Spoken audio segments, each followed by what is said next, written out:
Hello everybody, my self अनमोल गांधी। और आज मैं बताने जा रहा हूँ क्लास 10th का केमिस्ट्री यानी ऑर्गेनिक केमिस्ट्री का फंक्शनल ग्रुप। कितनी फंक्शनल ग्रुप क्लास 10th में पढ़ना है, कैसे पढ़ना है, कहाँ से क्वेश्चन आता है, आईयूपीएसी नेम क्या है, कॉमन नेम क्या है, कैसे लिखा जाता है। ये पार्ट 1 वीडियो है, बहुत कम समय का वीडियो है। आप स्किप कीजिएगा तो आपको कुछ समझ में नहीं आएगा। अगर ध्यान से देख लिए तो आपको बोर्ड एग्जाम क्या, इंटर के बोर्ड एग्जाम तक एज इट इज याद रहेगा।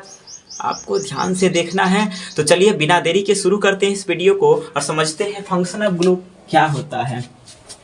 आपको मेन बात है कि फंक्शनल ग्रुप क्लास 10th में कितने पढ़ना है, ये किसके लिए है, क्लास 10th के लिए। अदरवाइज और भी स्टूडेंट देख रहे हैं तो ये खराबी नहीं जाएगा। अब इसमें सबसे पहले नाम पढ़ लेते हैं।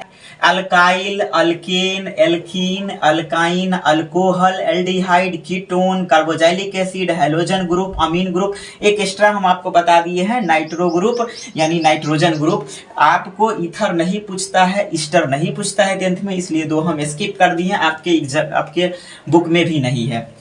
तो सबसे पहले समझते हैं कि ये फंक्शनल ग्रुप होता क्या है। आपको इस सब में ध्यान रखना है। ALK ये फेमस लाइन आ रहा है। तो alkyl YLE, alkane ANE, alkyne ENE, alkyl alkyne YNE, सब समझते हैं। सारा फंक्शनल ग्रुप है। इसके बाद है ये इसका सामान्य सूत्र। तो अल्काइल का सामान्य सूत्र ये ऐसे हो जाएगा। उसके बाद हम बताए हैं कार्बन कार्बन के बीच कौन से बॉन्ड होते हैं। उसके बाद हम बताए हैं कि ग्रुप का सिंबल क्या है। ग्रुप के सिंबल के बाद बताए हैं आईयूपीएसी नेम में क्या जुड़ता है फंक्शनल ग्रुप का। उसके बाद है कि कौन सा फंक्शनल ग्रुप पहले जुड़ता है नाम में, कौन सा बाद में जुड़ता है। तो चलिए शुरू करते हैं, इस वीडियो को समझते हैं। अल्काइल का सामान्य सूत्र होता है CnH2n+1, जहां N हाइड्रोजन की संख्या है। इसमें सिंगल बॉन्ड होता है, इसका ग्रुप R होता है, YLE इसके नाम के अंत में लगता है। तो सबसे पहले हम समझते हैं फंक्शनल ग्रुप का सामान्य सूत्र। एल्केन का सामान्य सूत्र होता है CnH2n+2, अमीन का सामान्य सूत्र होता है CnH2n, अल्काइन का सामान्य सूत्र होता है CnH2n-2, अल्कोहल का सामान्य सूत्र होता है CnH2n+1।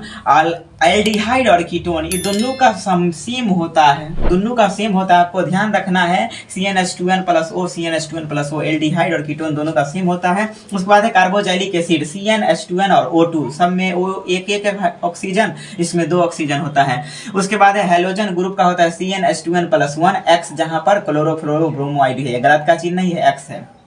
एमिनो ग्रुप में CnH2n+1 होता है। उसके बाद NH2 लग जाता है। नाइट्रो ग्रुप का सूत्र होता है CnH2n+1 और सिंगल बॉन्ड इसमें होता है, इसमें NO2 लग जाता है। इसके बाद सामान्य सूत्र हो गया। इसके बाद हम बात करते हैं बॉन्ड का। तो एल्काइल Y में सिंगल बॉन्ड होता है, एल्केन में सिंगल बॉन्ड होता है, एल्कीन में डबल बॉन्ड होता है, एल्काइन में ट्रिपल बॉन्ड होता है, alcohol single, aldehyde single, ketone single, carboxylic acid single, halogen group single, amine group single, nitro group single. तो सर कह रहे हैं ये बॉन्ड है क्या। तो ये बॉन्ड आपको कार्बन और कार्बन बीच बता रहे हैं, फंक्शनल ग्रुप में नहीं बता रहे हैं। फंक्शनल ग्रुप सिंबल तो इसका अलग है, हम अब बता रहे हैं बॉन्ड कार्बन कार्बन के बीच कितना बॉन्ड है। तो ये इतना ही बॉन्ड है। आपको मेन याद रखना है, एल्कीन में सिंगल बॉन्ड, एल्कीन में ENE डबल बॉन्ड, अल्काइन में ट्रिपल बॉन्ड। ये 3 को सीक्वेंस याद रखिए। बाकी दुनिया जानता है सबका सिंगल होता है, तो 2 को जब लेके चलवे करते हैं तो ABC ट्रिक क्या है याद रखने का, कैसे याद रखिएगा कि बॉन्ड कैसे हो। तो याद रखिएगा ABCD में A पहले आता है तो सिंगल बॉन्ड, और E बाद में आता है तो डबल बॉन्ड, और Y बाद में आता है डबल बॉन्ड के बाद ट्रिपल बॉन्ड। एवं बाद में YLE है, NE रहेगा तो ऐसे चलेंगे, YLE एक एक्सेप्शन है, बाकी सब सिंगल बॉन्ड है। इसके बाद हम बात करते हैं ग्रुप को।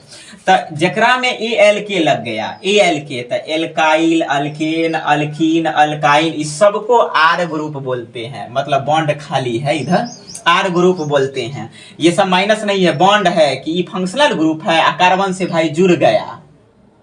तो उसके बाद हो जाता है अल्कोहल का होता है OH, एल्डिहाइड का होता है CHO, कीटोन का होता है CO, कार्बोक्सिलिक एसिड का COOH। दोनों तरफ बॉन्ड नहीं रहता, एक ही तरफ रहेगा। उसके बाद है हैलोजन ग्रुप का X यानी क्लोरोफ्लोरोब्रोमोआइडो, और उसके बाद है अमीनो ग्रुप का NH2 और नाइट्रो ग्रुप का NO2। उसके बाद हम बात करते हैं आईयूपीएसी नेम होता क्या है। तो आईयूपीएसी नेम कहता है कि जब कोई कार्बन के गिनती में यानी कार्बन के नाम में ई फंक्शनल ग्रुप के सटा देते हैं तो आईयूपीएसी स्ट्रक्चर बनता है। फंक्शनल ग्रुप के लास्ट वाला नाम ऐड कर देते हैं तो IUPAC नेम बन जाता है। अगर स्ट्रक्चर हटाए तो स्ट्रक्चर बना, नाम हटाए तो नाम बना। तो अल्काइल ग्रुप में YLE लास्ट वाला नाम, एल्केन में ANE, एल्कीन में ENE, अल्काइन में YNE, अल्कोहल में ओल, एल्डिहाइड में ध्यान रखिए सबका लास्ट मैचिंग खा रहा है, एल्डिहाइड का मैचिंग नहीं खा रहा है, अल लगता है इसमें, क्या लगता है अल, जबकि हाइड है यहाँ अल लगता है। कीटोन में ONE लास्ट वाला लगता है। कार्बोक्सिलिक एसिड में यहाँ से ले लिया इक, यहाँ से ले लिया एसिड, इक एसिड या ओइक एसिड। उसके बाद हेलोजन में हेलो मतलब अगर यहाँ पर क्लोरीन दे दिया तो हेलो पहले लिखते हैं, तो क्लोरीन है तो लिखेंगे क्लोरो, फ्लोरीन है तो लिखेंगे फ्लोरो। उसके बाद अमीन में लगता है नाम से पहले, यानी कार्बन के नाम से पहले फर्स्ट इसीलिए लिखे अमीनो, नाइट्रो में लगता है नाइट्रो। उसके बाद IUPAC नेम जब भी लिखें, जैसे कार्बन एक को बोलते हैं मिथ, दो को बोलते हैं eth, prop, but, pent, hex, hept, oct, non, dec, 10 तक ही आपको 10th में देखना है। कार्बन अगर एक है इसको बोलते हैं मिथ, METH। अगर एल्केन YLE वाला काम किया तब मिथाइल हो जाएगा, ANE वाला काम किया तब मीथेन हो जाएगा, क्योंकि लास्ट में ENE लगा तब मीथीन हो जाएगा, YNE लगा तब मिथाइन हो जाएगा, अल्कोहल ओल लगा तब मिथेनॉल हो जाएगा, और एल्डिहाइड वाला अल लगा तब मिथेनॉल हो जाएगा। कीटोन में ना एक कार्बन ना दो, क्योंकि दो गो बॉन्ड है तो एगो कार्बन इधर से एगो कार्बन इधर से, तो 3 गो कार्बन हो जाएगा, तो सीधे ही शुरू होता है प्रोपेनोन से। कार्बोक्सिलिक एसिड कार्बन एक से होगा तब मिथेनोइक एसिड, मीथेन इक एसिड, मिथेनोइक एसिड। हेलोजन में तब क्लोरोमीथेन, एमिनो में तो एमिनोमीथेन, नाइट्रो में तो नाइट्रोमीथेन। यही ऑल अबाउट हम समरी आपको तत्काल बताए हैं। तो उम्मीद करते हैं ये वीडियो आपको अच्छा लगा होगा।